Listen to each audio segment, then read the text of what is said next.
Welcome to the Teach the Geek podcast, where engineer and author Neil Thompson talks with STEM professionals about public speaking, a struggle for many of us. Whether you're a novice public speaker or a proficient one, you can always pick up tips on how to improve. Here's your host, Neil Thompson. Hey everybody, Neil Thompson here, founder of Teach the Geek. I work with technical professionals so they can present more effectively, especially in front of non-technical audiences. And if you want to learn more about that, you can go to teachthegeek.com. Again, that's teachthegeek.com. Last week, we talked about how to make presentations less boring. But here's the thing. Even if your presentation isn't boring, it doesn't automatically mean people will remember anything you said. And what's the point of speaking if no one retains the message? So today, we're diving into practical ways to ensure your audience walks away remembering the stuff that matters. First things first, we need to make sure that our key message is crystal clear. And we do that by making sure we don't cram too much content into one presentation. I think as technical people, we think that we need to include everything to make it as accurate, to make our presentations as accurate as possible. But there's only so much information that and especially a non-technical audience can take in at one time. So we need to be very mindful of what we include in our presentations. I know when I first started giving presentations in front of management, when I worked as an engineer, I definitely was guilty of throwing everything in the kitchen sink in the presentations. But I'd often get questions afterwards that I thought I'd answered during the presentation. And after a lot of thought, I realized that, I think I'm putting way too much into this presentation, and there's only so much that these decision makers, these senior management types can take in with any given presentation. So I had to become really careful as to what I included. So really when it comes down to it, you want to make it so that if the audience has to remember one thing from your presentation, what should it be?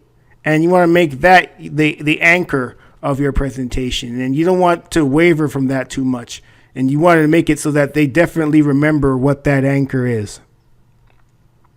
Next thing, you want to structure your presentation so that's easily followable by your audience, especially if you're speaking to a non-technical audience. They don't have the same technical expertise that you have, so they're already coming to the presentation at a deficit. So you want to make it as easy as possible for them to follow whatever you're saying. And to me, that comes down to figuring out what that call to action is. What do you want people to think or do after your presentation? And then working backwards from that. What points do you need to make that will naturally lead to that call to action? What introduction would be useful to have that will lead to those points that will lead to that call to action? What that does is it forces you to think about how best should I present my points so that it's easily followable, but it also helps to eliminate any extraneous information that you would have included in the presentation, which also harkens back to not inundating them with a whole lot of information that they don't necessarily need. When I gave presentations in front of management, these were project status updates. It wasn't necessary to go into the technical details of the project that I was working on. They didn't care. They just wanted to know, when is this going to be done? Do you need more resources?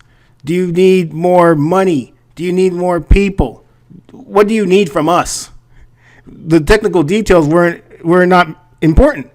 So I made sure that those points that I'm making in the presentation weren't about the technical details. It was about the information that they needed to know. And I think when you do that, you can better structure a presentation so that they can easily follow it. Next point, what about stories? The usefulness of stories in presentations, especially technical ones. I can say that for the presentations that I give to engineers now, the ones that I give on the usefulness of developing speaking skills, especially as it relates to moving up in a career or communicating with decision makers. Stories can be really helpful. Oftentimes I'll start these presentations with the story of me having to give these presentations in front of management and not being all that great at it and all the mistakes I made. And then I'll transition into all the various things I did to correct those mistakes. Starting off with that story, I think it helps to put people in in my shoes, because I'm speaking to engineers and I'm an engineer myself.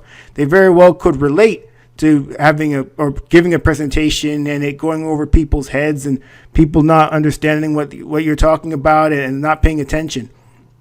Just all the various mistakes that you could possibly make as a technical person presenting in front of non-technical people.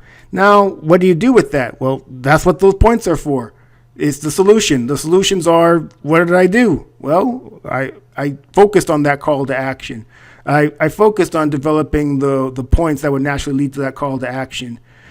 I thought more mindfully about what introduction that I would use, and I ended up using a story followed by a question.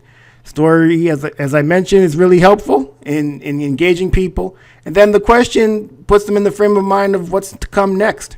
And they're anticipating what comes next, and what comes next, at least in the example of me presenting in front of engineers, is tips on how to get better at giving presentations. Doing this, I think, is really helpful, and just having these stories together and then using relevant examples after that to make sure that the people that you're listening to continue to listen, because ultimately you're not giving a presentation because, for your own health. You're giving it to convey information that's useful to people. And then one other point I'd want to make is just checking people's understanding before it's too late. You don't want to get to the end of a presentation like I used to when I gave presentations in front of management and then get a whole lot of questions that I thought I had answered during the presentation. I don't know if I've ever mentioned this in previous episodes, but when I worked as an engineer, I worked in spinal implants, and more specifically, I worked in orthobiologics, which is the use of human cadaver bone to develop spinal implants. There are a number of terms that I would use just regularly amongst my group that they would understand, but if I was talking in front of senior management, they may not know what these terms are. Terms like osteoblast, osteoclasts, and even orthobiologics itself. So during the presentation, if I were to ask, does anyone understand these terms? Osteoblast, osteoclast, is that known to anyone? If I were to just ask that question, I suspect that I'd get the answer, well, no, what's an osteoblast, what's an osteoclast? And then I can explain it. I wouldn't have to have gone through the entire presentation to then get a question at the end of it, what's an osteoblast and an osteoclast? Because then if I explained it then, it's more difficult for them to go back to all that I said to remember when I mentioned osteoblast, when I mentioned osteoclast, and to plug in now the definition that I'm telling them now, that I'm telling them at the end of the presentation. If I was just nip it in the bud and make sure that I define it at that moment, well, now they're able to listen to the rest of the presentation knowing what those terms mean, as opposed to waiting till the end of it to find out what it means. So just doing that I would say a gut check, maybe just making sure that people understand the terms that you're using. Doing that throughout a presentation, I think, can be really helpful in making sure people understand what you're talking about. When it comes down to it, presenting isn't about getting through your slides. It's about getting through to your audience. And you really want to make sure that your key message is clear, and you want to structure your talk so it's easy to follow, and then tie the information to stories and check for understanding along the way. And I think once you do that, you're on your way to making sure that the people listen and understand your presentation, understand what you're talking about.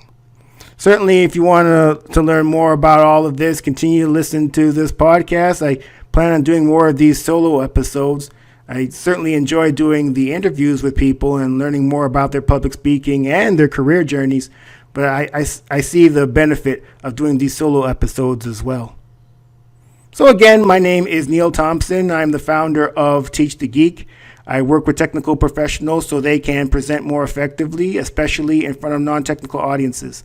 And if you want to learn more about that, you can go to teachthegeek.com. Again, that's teachthegeek.com. Until next time, take care and stay safe. Well, everyone, that marks another episode in the can. I hope you enjoyed it. If you like these episodes and want to support Teach the Geek, please subscribe, share, and like on any of your favorite podcast platforms, or on all of them. Also, If you prefer to watch the episodes, head on over to the YouTube channel at youtube.teasethegeek.com. Until next time.